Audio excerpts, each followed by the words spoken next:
وسلم۔ آج ہم نے ایک واقعہ بیان کیا غریب نواز رحمۃ اللہ تعالیٰ علیہ کے کرمان کے سفر کے تعلق سے۔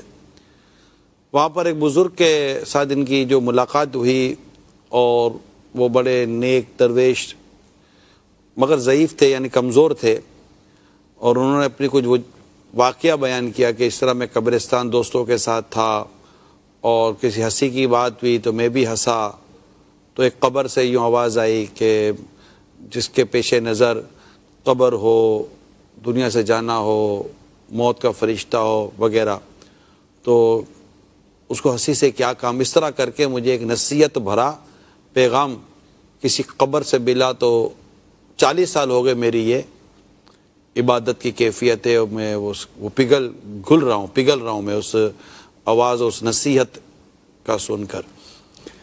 اس پر ہم نے کچھ عرض کی ہے، لیکن ایک پہلو جو ابھی ہمیں بات کرنی چاہیے تھی وہ بھی رہ گئی تھی، ماشاءاللہ آپ کی آمد ہوئی ہے، کہ ہم اگر قبرستان کی طرف دیکھتے ہیں تو لوگ تو وہاں قبرستان کے قریب بیٹھ کر، قبرستان کے میں رہ کر بھی نہ نماز پڑھ پاتے ہیں، نہ عبادت کر پاتے، بلکہ قبرستان میں تو باقاعدہ گیم، کھیل، جوا وغیرہ کیا وہ چل رہا ہوتا ہے۔ یہ تو ایک طبقہ ہے جو یہ کر رہا ہوتا ہے۔ ایک طبقہ وہ جو قبرستان جاتا ہے، تدفین کے لیے جاتا ہے، دفن کے لیے جاتا ہے اپنے جاننے والوں کے رشتہ داروں، وہاں بھی ان کو دیکھا ہے کہ کوئی قبرستان کے تعلق سے، قبر کے تعلق سے، تدفین کے تعلق سے، مردے کے تعلق سے کہ چلا گئے ہم چلے جائیں گے، اوہ قبر میں اتار دیا، یا اللہ اب تو سیل لگ دی، اوہ اب تو مٹی ڈال دی، اس طرح کے تعلق سے کوئی عموماً جذبات ہوتے ہی نہیں ہیں، بلکہ گھڑی دیکھ رہے ہوتے ہیں اور باتیں کر رہے ہوتے ہیں۔ کوئی کاروبار معروف سناؤ یار کیا حال ہے، بڑے دنوں کے بعد ملے ہو، اور مارکیٹ کیا کہہ رہی ہے، قبرستان میں کھڑے ہو کر مارکیٹ کیا کہہ رہی ہے، بازار کیا کہہ رہی ہے، تیزی ہے نہیں ہے۔ یہ جو کیفیتیں بزرگوں کے ہم قبرستان کے تعلق سے سنتے ہیں، یہ کیفیتیں آج نہیں مل پاتی، کتابوں میں ہیں، کیسے ملے یا کیا ہو، حل کیا ہے آپ؟ ہاں، غفلت کا دورہ ہے، اور گناہوں کی تہیں دل پر جم گئی ہیں۔ جب بندہ گناہ کرتا ہے تو ایک نقطہ سیاہ بنتا ہے اس کے دل پر، مزید گناہ کرتا رہتا ہے تو دل جو ہے نا، وہ سارا دل اس کے مطلب اس پر سیاہی چھا جاتی ہے۔ اب اس کو اس طرح کی چیزیں، نصیحتیں وغیرہ اثر نہیں کرتی۔ تو یہ حال یوں کہیں تو اس دور میں اکثریت کا ہے، اثر ہی نہیں ہوتا، کچھ بھی نہیں سمجھ آتی۔ ایسا عجیب و غریب دور ہے۔ میں اپنے بہت پرانی بات بتا رہا ہوں، یہ کہوں کہ جوانی کی بات بتا رہا ہوں، سمجھو۔ الحمدللہ میرے اندر کچھ بہت پرانی مطلب یہ سوچیں تھی اس طرح کی۔ تو ایک کینسر کے مریض کو ہم دیکھنے گئے، وہ بیچارہ دبلا پتلا ہو گیا تھا، گھل گیا تھا، وہ بستر پہ پڑا تھا۔ تو میرا ایک دوست ہوتا تھا بے تکلف، زیادہ ہی بے تکلف تھا، تو وہ بھی میرے ساتھ تھا، یعنی کئی دوست تھے، ان میں سے وہ ایک تھا، یوں کہہ لیجیے۔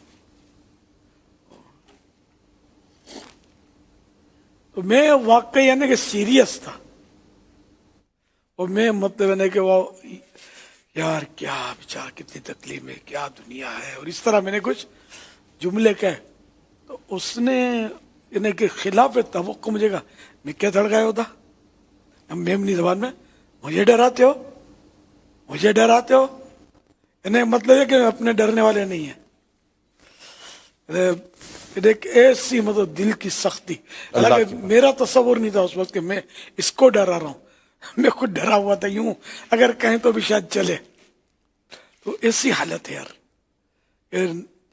جیسے بازوں پر ایسا لگتا ہے نصیحت کے دروازے نہ بند ہو گئے ہوں، کچھ اثر ہی نہیں کرتا۔ میں نے ایک شخص سے پاپا عمر پوچھی تھی، عمر تھوڑی بڑی تھی، میں اسے عمر کا بات کو موضوع چلا تھا، تو یار میں آپ کو عمر بتاؤں گا، پھر آپ مجھے عمر پر مجھے موت یاد دلاؤ گے، اور یوں تو پھر اس نے مجھے اپنا میں اس کو کیا بیچارے کو 2 باتیں بولتا، اسے میرے کو 4 باتیں بول دی کہ تم 2 باتیں بولنا نہیں، ارے لوگ شاید موت کا اس طرح کا تذکرہ سننے کے لیے بھی لگتا آمادہ نہیں ہے، تیار نہیں ہے. ان کو مطلب چٹکلے سناؤ ہاں طرح طرح کے، جیسے اگر اعلان ہو جائے نا، مذہبی لوگوں کا بھی حال مطلب بس عجیب ہو گیا ہے. اللہ اگر اپنے اعلان کرے نا کہ بھائی فلاں جگہ وہ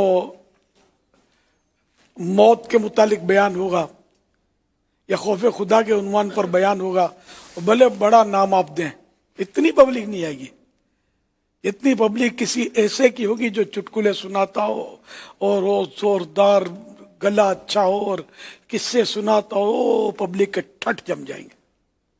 اگر آپ کہو کہ بھائی میں وضو کا طریقہ بتاؤں گا، نماز کا پریکٹیکل کر کے آپ کو بتاؤں گا، جنازے کے ساتھ چلنے کا، جنازہ اٹھانے کا، یہ سب طریقہ بتاؤں گا، آپ ہوں گے اور شاید جنہوں نے آپ کو بلایا وہ ہو سکتا ہے کہ جبرن کہرن بیٹھے ہوئے ہوں. عوام کے ٹھٹ نہیں جمع ہوں گے اگر پہلے سے آپ نے ان کو ٹاپک بتا دیا تو. یعنی ایک مبالغہ کر رہا ہوں میں تو اگر اس طرح کرتا تھا، میں جب مسجدوں میں جاتا تھا نا شروع میں دعوت اسلامی میں اعلان کرتا تھا میں جنازے کی نماز کا طریقہ بتاؤں گا، اور تو ایک جگہ میں گیا، میں نے بولا کہ میں وضو کا طریقہ بتاؤں گا. یہ دعوت اسلامی کی شروع کی بات ہے، میں وضو کا طریقہ آپ کو بتاؤں گا، نماز کے وقت ٹھہرے رہنا. اب بے بسی کا دور تھا اس دور میں، تو ایک بڑے میاں تھے، اچھا آپ ہمیں وضو کا طریقہ بتانا ہے، ہمارے امام صاحب بتائیں گے. چل یہ الفاظ نہیں کہے اس نے، بہرحال مجھے بیان نہیں کرنے دیا تھا. یہ یاد ہے بڑے بے آبرو ہو کر تیرے کوچے سے ہم نکلے اور اپنا سا منہ لے کر ہم باہر نکلے. اب کچھ پوچھ کے بس اسٹاپ ڈھونڈا، سمجھے، گھر میں لیے ہو گئے، کیا کرے. تو شروع کا دور اس طرح بھی اکا دکا ہوا ہے، سمجھے. لیکن بعد میں الحمدللہ اب تو خیر اس کی نوبت نہیں آتی. اب بھی اگر میں آزادی سے جاؤں اور بولے وضو کا طریقہ بتاؤں تو ہو سکتا ہے کسی بزرگ کو یہ ہو گیا، ہم بچپن سے وضو کر رہے، تو اب سکھائے گا کہ وضو. اللہ ہدایت دے وسیع لوگوں کو. یعنی دل توڑنا، دل جوڑنا پتہ ہی نہیں ہے کچھ یار، کہ چلو یار اپنے کو آتا ہے، خوش فہمی ہے، تب بھی بیچارے کا دل تو نہیں توڑے، یہ بھی بھلے یار بتا دے اپنے کو. بلکہ یہ بھی خوش فہمی نہیں ہونی چاہیے کہ مجھے آتا ہے. جس کو یہ خوش فہمی ہوگی نا کہ مجھے آتا ہے، اس کو تو واقعی نہیں آتا، یوں سمجھنا چاہیے. جو کہ نا میں عقل مند ہوں، اس کا مطلب اس نے حماقت کا اعلان کر دیا. عقل مند اپنے آپ کو عقل مند نہیں کہتا. آپ نے ابھی دل جوئی کی بات کی نا، تو مجھے حضرت عبداللہ ابن مبارک رحمۃ اللہ تعالی علیہ کی بات یاد آ گئی. آپ فرماتے ہیں کہ ایک شخص مجھے حدیث سناتا ہے، اور شاید یہ حدیث میں نے اس کے پیدائش سے پہلے سنی ہو، مگر میں اسے یوں سنتا ہوں جیسے میں آج سن رہا ہوں. سبحان اللہ، کیا دل جوئی کے انداز ہے. ہونا چاہیے. اور اپنے کو حکایت شروع کرو نا، اگر اپنے کو یاد ہو نا، اچھا وہ نا مالک بن دینار علیہ رحمہ والی، اچھا وہ نا، ارے بھائی مہربانی کر کے سن لو یار. اتنے بولتے ہیں بھائی ایسا تو مالک بن دینار علیہ رحمہ کی ایک ہی حکایت نہیں ہے، 4 حکایتیں اور ہیں جو آپ سوچ رہے ہو وہ نہیں ہوگی. لیکن ہمارے جذبہ سننے کا ہے نہیں، اتنی سمجھ نہیں ہے سر. بہت پیاری بات کی دل جوئی والی آپ نے. تو قبرستان میں جا کر کیا انداز ہونا چاہیے؟ قبرستان میں تو سر پہلے تو حدیث پاک میں منع کیا گیا نا کہ پھر ارشاد فرمایا کہ قبروں کی زیارت کرو. پھر اس کی وجہ بھی ارشاد فرمائی نا، حکمت، کہ قبروں کی زیارت سے دل نرم ہوتا ہے اور آنکھوں میں آنسو آتے ہیں. اس طرح مطلب کہ مصلحت اور حکمت بتائی. تو خالی اب تو خصوصاً شب برات میں نے واقعی لڑتے دیکھا لوگوں کو. شب برات میں ایک بار تو کچھ چھریاں چل گئی تھی، خونم خون ہو گیا تھا، کوئی آپس میں لڑے تھے لوگ. یہ اپنے میوہ شاہ قبرستان شب برات کے وقت بالکل رش جمع ہوا تھا، تو کسی کو کوئی ہاتھ پاؤں لگ گیا ہوگا، بھیڑ میں ہو جاتا ہے کچھ، تو اس میں تو میں ہو گئی ہوگی، تو اس نے نکالی چھری. یہ فائرنگ کا دور نہیں تھا، وہ پرانی بات کر رہا ہوں. چھری یا کچھ چاقو ایسا بیچارے کو کوئی تو ہوگا بدماش، اور قبرستان آ گیا ہوگا، اور کسی کا ہاتھ پیر لگ گیا ہوگا تو اس کی شان میں فرق آ گیا ہوگا. اللہ بہتر نے کیا ہوگا. تو بھیڑ تھی، بھیڑ میں یہ ہوا ہے، کتنوں کے کپڑے شاید خراب ہو. ہمارے ساتھ بھی ہم بھی کچھ مل کے کہتے، تو ایک تھا تھوڑا وہ